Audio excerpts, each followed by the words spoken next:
Oi, gente. Bom dia, boa tarde, boa noite. Tudo bem com vocês? Nós estamos aí, num período tão difícil, muitas cidades decretando lockdown, um grande recorde de mortes aqui no nosso Brasil. Mas aí nós temos que continuar a nossa vida, nós temos que lutar pela vida de outras pessoas, nós temos que nos cuidar dos outros. E hoje, como nós estamos no mês de março, eu quero fazer uma homenagem às mulheres nessa aula de filosofia. Como que eu vou fazer uma homenagem às mulheres? Falando de uma mulher que foi o que ela quis, que foi uma filósofa. Hoje eu vou falar de Edith Stein. E não foi só ela que foi filósofa, tem filósofas antigas, a Teano, esposa de Pitágoras, foi uma das primeiras mulheres matemáticas, e no princípio a matemática estava muito ligada à filosofia. Nós temos a Simone de Beauvoir, nós temos a Hannah Arendt, nós temos a Ayn Rand, nós temos a Marilena Chauí, nós temos a Viviane Moser e tantas outras mulheres que se dedicaram ao pensamento, se dedicaram à filosofia. Eu vou falar da Edith Stein, Falar um pouquinho da vida dela e um pouquinho da filosofia dela. Edith Stein, uma mulher alemã, nasceu na Alemanha. Hoje, onde ela nasceu, faz parte da Polônia, mas na época ainda estava tudo assim meio misturado, Aqueles reinos, aqueles principados estavam todos misturados,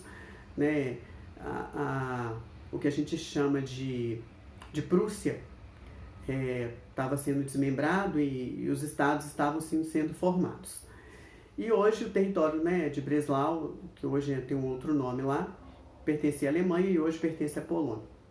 Então ela era polonesa, judia, perdeu o pai muito cedo, mas sempre teve condições de estudar, e ela foi sempre matriculada em ótimas escolas, e ela foi para Göttingen, ela foi estudar, e ela estudou filosofia. Olha que interessante. No princípio do século XX, uma mulher que estuda filosofia.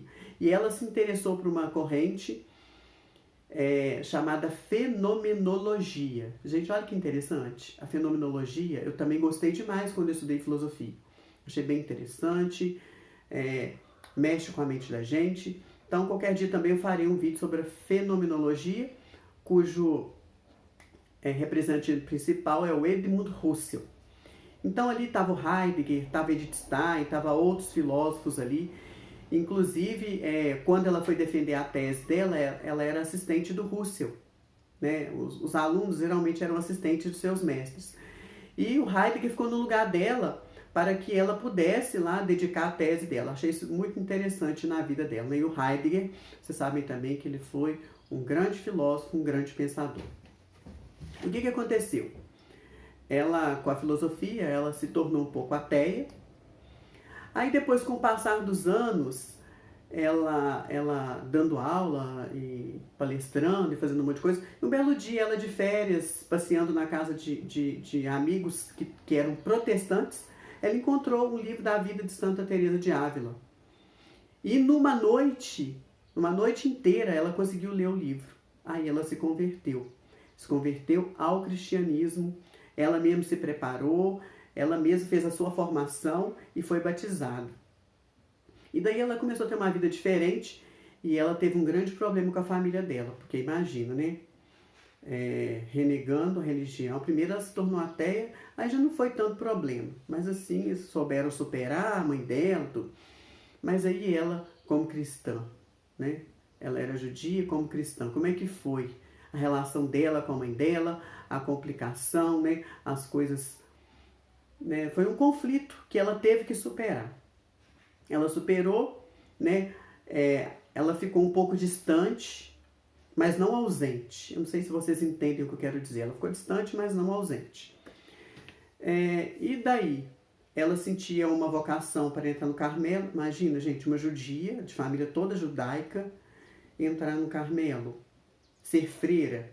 Ela tinha esse desejo dentro dela. Mas aí ela continuou dando aula, indo para a universidade, fazendo palestra, mas ela morava na Alemanha. E o que aconteceu na Alemanha? O nazismo foi ascendendo, foi subindo e cerceando a liberdade dos judeus. Então ela não podia mais dar aula, ela não podia mais fazer palestra, ela não podia ter mais funções públicas. Aí ficou difícil para ela, né? Aí realmente ela já estava se correspondendo com Carmelo e em 1933 ela entra no convento.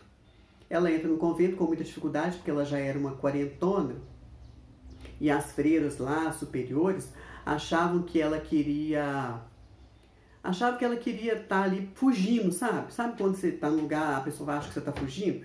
Então, fazia atrocidades com ela, perseguia ela, e ela tinha uma saúde mais frágil, fazia ela limpar muita coisa, e assim, judiaram bastante dela lá, assim, no intuito, eu não sei se foi bom, se foi ruim, mas assim, mais no intuito de testar a vocação dela. E outra coisa, né, ela era uma filósofa, proibiram ela até mesmo de mencionar a palavra filosofia. Agora imagina, uma pessoa que vive de filosofia e de repente é proibida de estudar filosofia, né?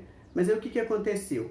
Devido a todos esses conflitos, ela foi para Holanda, depois da Holanda ela voltou para a Alemanha de novo e, né, como as circunstâncias históricas, como as atrocidades foram acontecendo, ela acabou sendo entregue na mão, capturada pelos nazistas, ela e a irmã dela, e no dia 9 de agosto de 1942, ela foi para a câmara de gás e morreu em Auschwitz.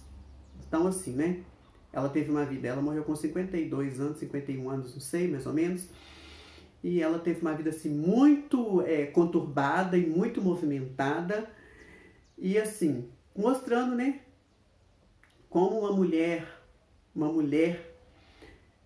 muita gente vai falar coisa à frente do seu, mas não é, ela realmente viveu aquilo do seu tempo mesmo, ela foi dedicada ao seu tempo, tá? Então, Edith Stein.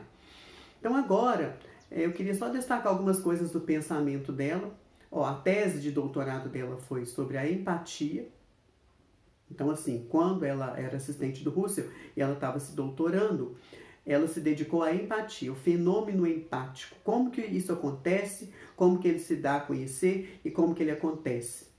Interessante, né? Porque hoje a gente vê com tanto sofrimento aí, as pessoas sofrendo e morrendo com esse vírus horroroso, com esses desgovernos, com essas más decisões, as pessoas sofrendo e falta empatia, né? O que é empatia? Então, que você também possa aprofundar nesse assunto e leia Edith Stein, que ela vai te ajudar. Aqui tem um livro das monografias do ano de 2020 do Seminário Arquidiocesano de Mariana, cujo de uma das teses está aqui a minha monografia, que é sobre Edith Stein, né? Na época, há mais de 20 anos atrás, não tinha muita obra traduzida dela, então assim, o que eu pude escrever sobre ela é sobre a antropologia, que ela vai falar que o homem, né, o ser humano, é composto de corpo, de alma e de espírito. E que o ser humano é uma pessoa. Também interessante se você pudesse dedicar a isso, né? O que é o corpo? O que é a alma? O que é o espírito? Por que há essa diferenciação? E o que é pessoa? A gente fala tanto em pessoa, né? A dignidade da pessoa humana. Isso é uma pessoa divina, né? Então, o que nós podemos entender sobre isso, né? O corpo é a parte material, a alma é aquilo que dá movimento, aquilo que dá vida, e o espírito é uma forma de ser da alma, né? Porque nós temos uma alma que é das plantas, as plantas têm vida, então quer dizer que elas têm alma. Os animais têm vida, quer dizer que eles têm alma. E o espírito é uma parte diversificada da alma, tá joia? E eu recomendo que vocês queiram conhecer sobre a vida de Edith Stein, um filme. No YouTube tem, né? Lá no YouTube tem. As Moradas, né? Não As Moradas é de Santa Teresa de Ávila, não. A Sétima Morada. É um filme que você vai poder entender toda a vida de Edith Stein. Então, com essa filósofa, eu homenageio a todas as mulheres. E assistam o filme, gente. A Sétima Morada. Tá joia? E vai ter a ver também com essa conversão dela, com Teresa de Ávila. Então, que você possa, você mulher que está assistindo o vídeo, possa se sentir homenageada com ele. Bom dia, boa tarde, boa noite.